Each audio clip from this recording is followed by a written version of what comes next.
Hello and welcome to the History of LEGO Star Wars ARC-170 edition. So the first version that we're going to be looking at is the 2005 version. This is item number 72591. This set consists of 383 parts and 4 minifigures. Those 4 minifigures were 3 clone pilots and then an astromech droid.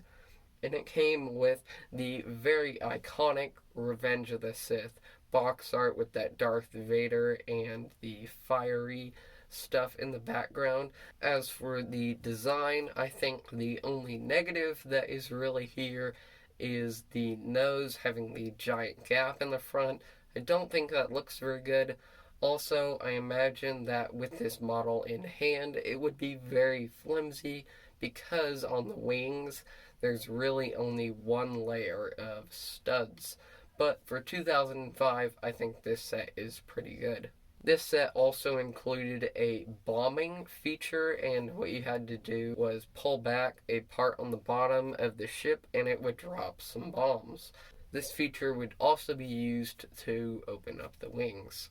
Now, the second version that we're going to be looking at is the 2010 version.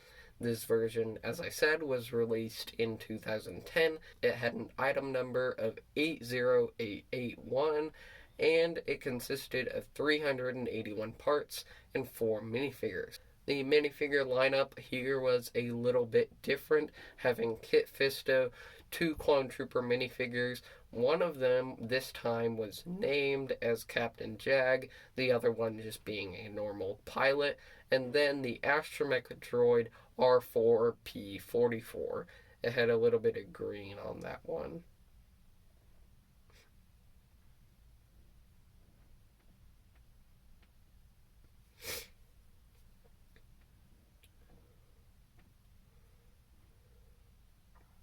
This one on the box art had the Phase 1 Clone Troopers because this was released during the Clone Wars series releasing.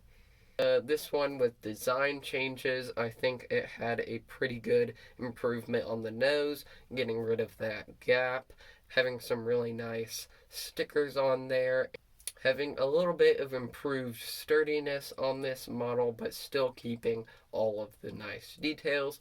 And once again, this does have a shooting feature with, instead of a bombing feature, it has the flick fire missiles and then the same mechanism of turning on the back for opening up the wings. We're going to take a quick look at the Microfighter version. It was released in 2015, had an item number of 750721.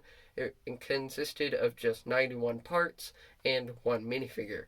The minifigure is probably the minifigure that was included in this set was slightly improved with being the gray instead of the blue, but not much of a change. Some nice printing and a cool little build, but it's not anything crazy. It's just a Microfighter, but I wanted to cover it because it is there. So the last version that we're going to be looking at is the 2025 version. This version consists of 497 pieces, is item number 75402, and comes with 4 minifigures.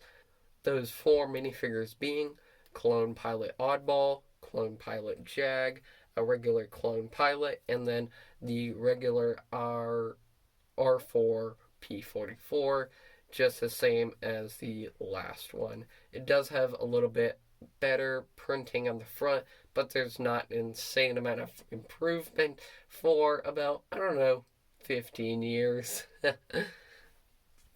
Although I would say that these clone pilots are definitely the best clone pilots out of any of them because they're the most accurate and they're the only ones that have leg printing.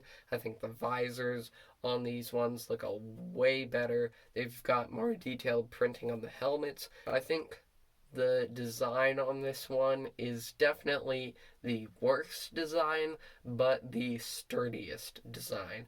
It's very inaccurate with sizing, and There is a little bit of gray on the front of the nose, which is inaccurate. It's actually dark green. Um, Also, I would like to say if you're buying this online, the stickers are a lot less opaque and just less white than they actually appear there. I've watched a lot of reviews, and that is what it looks like right there. Um, Similar to all the other models, it has a firing function. I just think the firing function in this case takes away from the look of the model because the spring loaded shooters are right above the physical turrets, right on the edge of the wing. So that does take away part of the actual display of the model. I'd also like to note that the red portion on the edge of the wing is actually too big. It should be a lot smaller, and that white and red printed piece should actually be completely white. And they got it a little off on this set. I think they tried to keep it kind of similar to the older sets, but make it smaller at the same time. It just didn't really work. This does have a new mechanism for opening the wings. You simply just have to push on one side or the other to open and close those wings. Now that we've covered all the playsets and the Microfighter, if that's all you're interested in, thanks for watching. But if you want to see some images of the polybags, that's what I'm going to be showing right now. First version of the ARC-170 was actually this mini polybag that was released all the way back in 2005. It was item number 69672 and consisted of only 42 parts. There was then another version, which I think looks a lot better, released in 2014, which consisted of 54 parts, about 10 more than the last one, and was item number 302471. It's nothing special, it's just a poly bag, but I think it still looks cool. Well, I hope you've enjoyed the History of LEGO Star Wars ARC-170 edition, and if you enjoyed, please consider liking and subscribing down below, and I will see you guys next time.